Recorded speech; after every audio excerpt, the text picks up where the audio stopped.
What's up, guys? This is Logic. This is my 2019 NXT TakeOver Toronto preview and predictions video. I know this video is going up a little late because it's Friday currently. Tomorrow's NXT TakeOver on Saturday. There's only going to be one day for you guys to view this video. By the time tomorrow comes, everything's going to be spoiled out. My bad. I just haven't had time to get this video up. Finally have some free time. But anyways, I'm still going to do this no matter what. I'm going to get my opinion out. And yeah, let's just get to it. Wait, actually, before we get to it, let's talk about NXT real fast. Now listen, I'm not the only one that feels like this.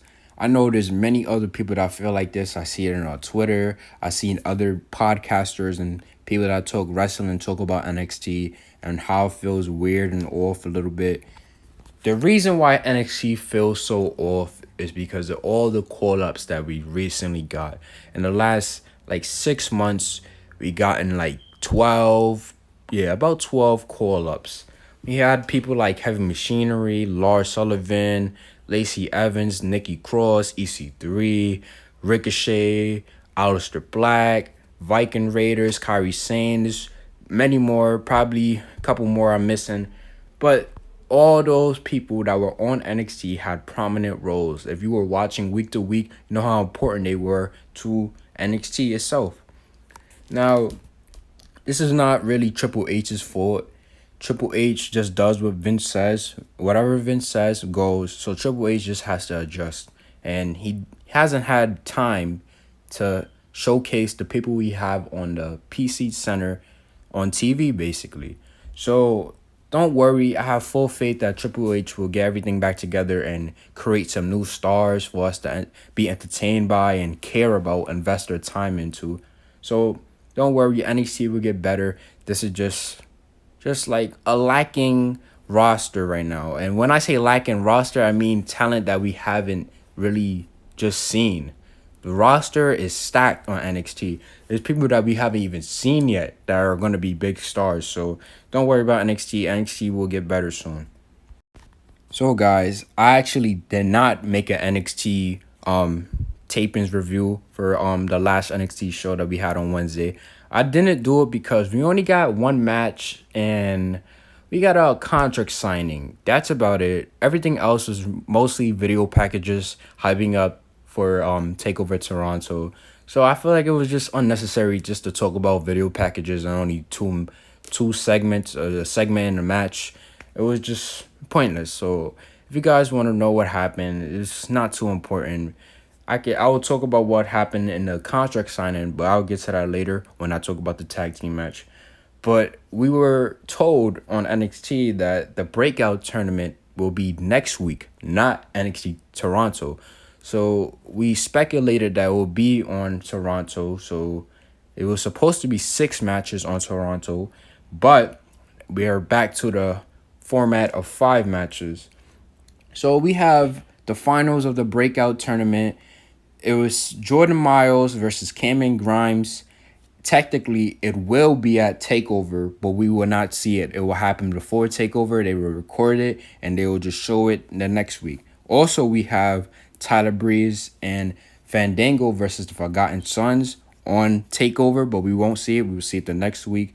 Still, this gives us opportunity to watch next week because normally on TakeOver shows, the next week that follows, the TV tapings aren't anything special. It's mostly video packages of what happened in Toronto or TakeOver.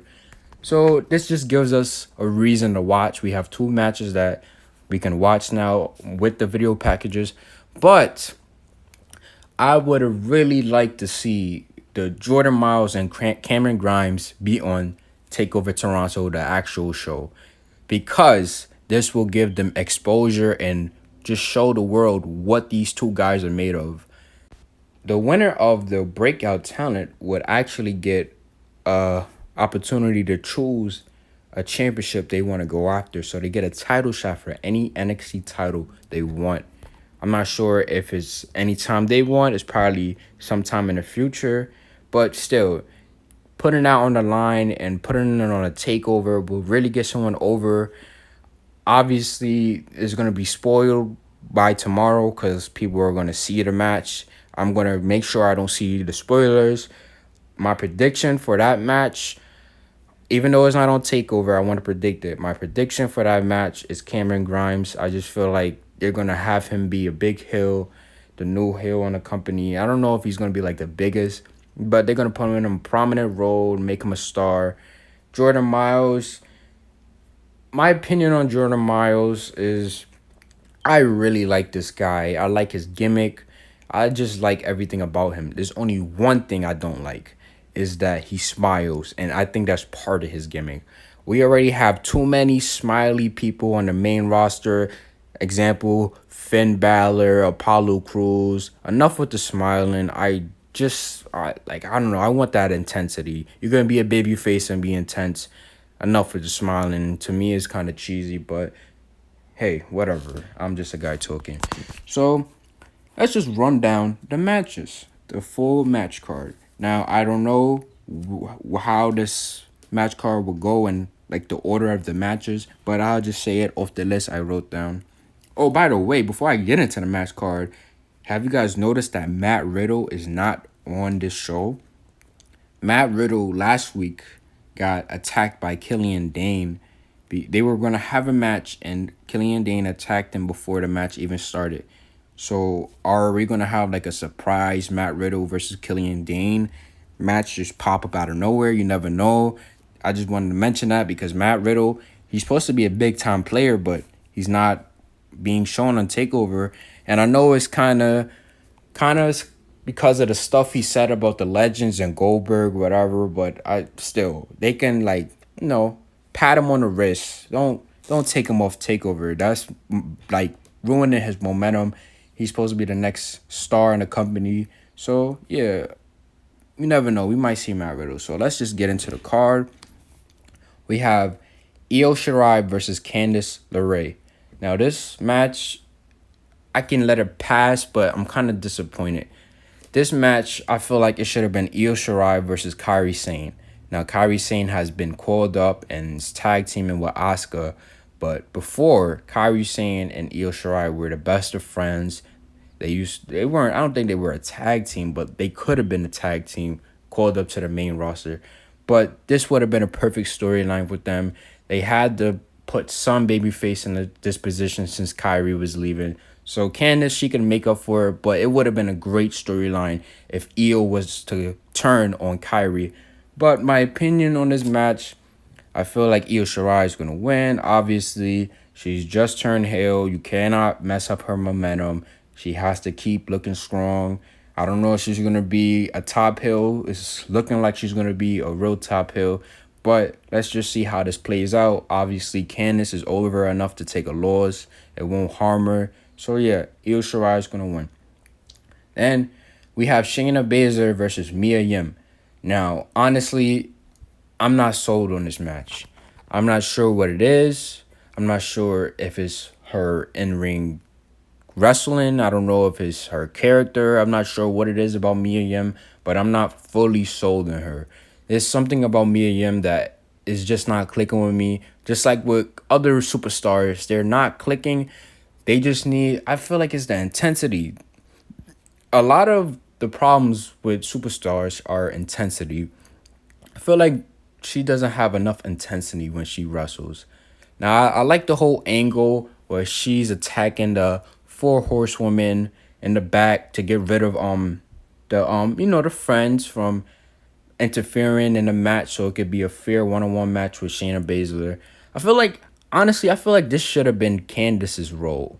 Candice could have had this match and she could have lost to Shayna Baszler, and this would have been a great story to tell. But right now, since Io and Candice is facing each other, they don't have anybody else, so they had to put Mia Yim in here. And they are building Bianca Belair up because she lost, and they're slowly building her up.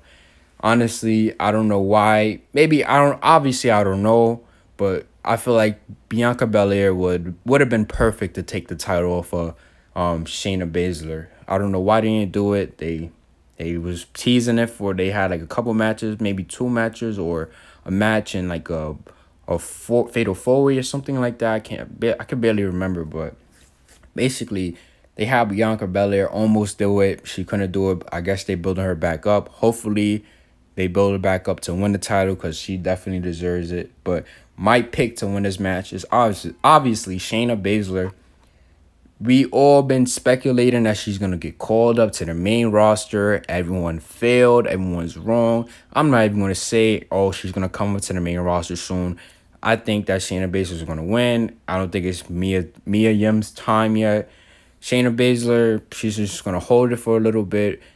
And before I go on, I've been hearing people talk about Mia Yim actually becoming a transitional champion. So she wins the title belt just so she can give the title belt to Io Shirai. Now I would not want that to happen because why are you giving her a title reign for no reason? You don't give her the title reign if she's not gonna be the champion. You can have transitional champions, but they have to mean something. Mia Yim is not ready yet, so obviously my pick, Shayna Baszler. Now, this is interesting right here. We have Velveteen Dream versus Pete Dunne versus Roderick Strong for the North American Championship. So, Pete Dunne came out of nowhere. Even William Regal said it. It was favoritism. Pete Dunne has done nothing to be in this match. Actually, he did one thing. He beat Roderick Strong, say 2 weeks ago on NXT TV. So, out of nowhere, he comes and he's just put in a championship match. Now, I kind of don't like this, but I will let this slide because it's NXT. We do not see this too often in NXT. They're always making everything make sense. This is just like a little hiccup, little something that doesn't make sense, but you can let it slide because it's NXT. NXT does not do this often like the main roster. The main roster, we have many people just losing every week and then getting title shots for no reason. That doesn't make sense, but hey, whatever. We already had a good match of Velveteen Dream versus Roderick Strong. I feel like Pete Dunne would just make this match better. And not to kill Velveteen's Dream momentum, Pete Dunne will take the pin, as Roderick Strong is my pick to win this match, and he will become the new North American champion. So, basically, I feel like Pete Dunne is okay to lose.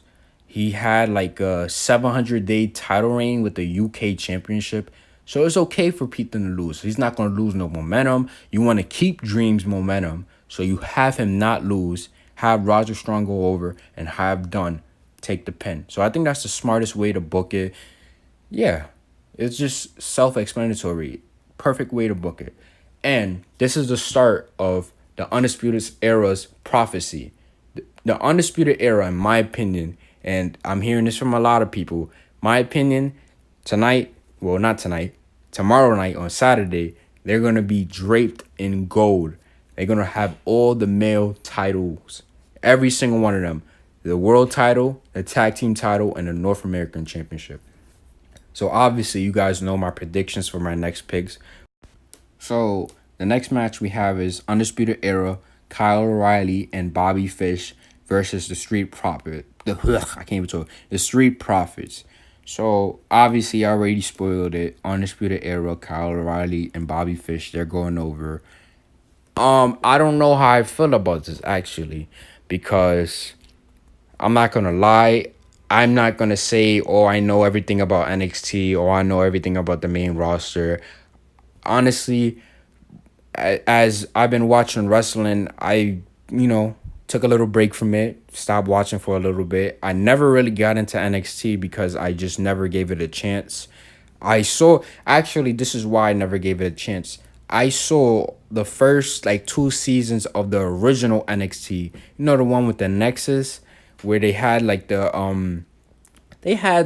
obstacle courses and all these other cheesy, just worthless things. So that's what I always thought NXT was. So I never watched NXT on my own. I never saw Seth Rollins become the first NXT champion. I never saw any of that until really last year. That's when I got back into wrestling really. And then I started watching NXT and I started watching the past a little bit. So I really know how NXT is playing out now.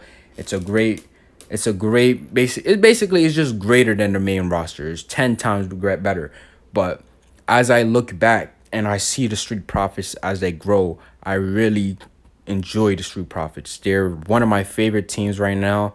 But I don't know the way they're set up. They're already on Monday Night Raw. They're hyping Toronto. Takeover Toronto. They hyping Seth Rollins. They like the hype man on Monday Night Raw right now.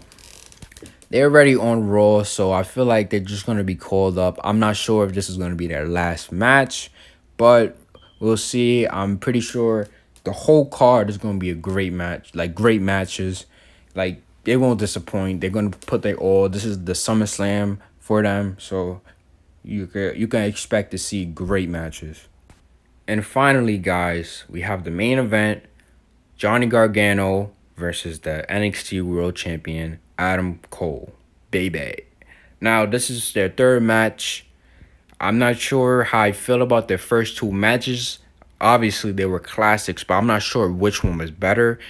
In my opinion, maybe 25. I have to rewatch both of them because they both are fantastic. But these guys are just gonna. I'm not sure if they're gonna steal the show because we already have so many great matches that might steal the show. But these guys, I know they're gonna give it everything they have to basically blow our minds away. So since it's a 2 out of 3 falls, Adam Cole has his stipulation and Johnny Gargano has his stipulation. Johnny Gargano's stipulation is a street fight. Adam Cole's stipulation is a normal wrestling match. Now, my opinion, I feel like Gargano's going to win the wrestling match because he's obviously the wrestler. And Cole's going to win the street fight because he's a heel and he can, use weapons, go crazy. Not to count Johnny Gargano out, but just having Cole there, Undisputed Era might get involved. I doubt it. But, it's a chance. But the key thing is that we all know this is going to the third fall. There's no way they're going to tease and mention the third fall and not go to the third fall. So there's many ways they can go about this on having the third fall of like what match it will be. I think the most logical match they will go with is probably a ladder match. But I'm not gonna lie, I feel like Tommaso Ciampa will be on this card somewhere at the end. It will either be at the end or for the third fall. What if now this is fantasy booking? Like I said, it will probably be a ladder match. But what if William Regal says the third match is a special guest referee match, and it's Tommaso Ciampa. Pardon me, I cannot talk today. So Tommaso Ciampa as the guest referee. Now, we know that Tommaso Ciampa has been a little buddy with Johnny Gargano. When he won the title, he came out and celebrated with him. But imagine this, Tommaso Ciampa doesn't play favorites. He calls it right down the middle. And Adam Cole wins. Now, if this was to happen, I would like to see Tommaso Ciampa versus Adam Cole in the future and have Tommaso Ciampa win. And finally, get that match. Johnny Gargano versus Tommaso Ciampa, the last final match that we were supposed to see at New York. I wish that can happen. I'm not sure. It's just fantasy booking. I would really love to see that to finish off their story. But my prediction, obviously, is Adam Cole. I predict the whole Undisputed Era will be draped in gold. They will have all the male titles on NXT brand. And yeah, it'll be a great night for the Undisputed Era. Simple as that. It will be this. We've been dreaming for them to win all the titles. And we kind of had it with them with the tag team titles and the North American Championship. I think on Saturday, that will be the night when they'll have all the titles. And I can't wait for their promo not the following NXT, but the second week, because obviously, like I said, it'll be video packages. The second week of NXT, I can't wait for their promo and who's going to come up and challenge them. I want to know who's going to challenge them. But guys, that's it. That's my NXT TakeOver Toronto review. You guys can like, subscribe, comment. Tell me, guys, what you guys think about my opinions and my predictions. Do you guys agree with me? Do you guys think I'm totally wrong? It's either I'm gonna be like totally wrong or totally right. Because it'll either be Undisputed Era all winning or they're all losing. And I think they're all winning. So guys, please follow me on Twitter. My Twitter name is Logic is Key YT. Logic is Key YT. Add the YT. And yeah, guys, thanks for listening. Make sure you guys subscribe. And I'll see you guys tomorrow. Tomorrow for TAKEOVER. I'll be reviewing it. I'll also be reviewing SummerSlam. So thank you guys for listening to my podcast. I'll see you guys later.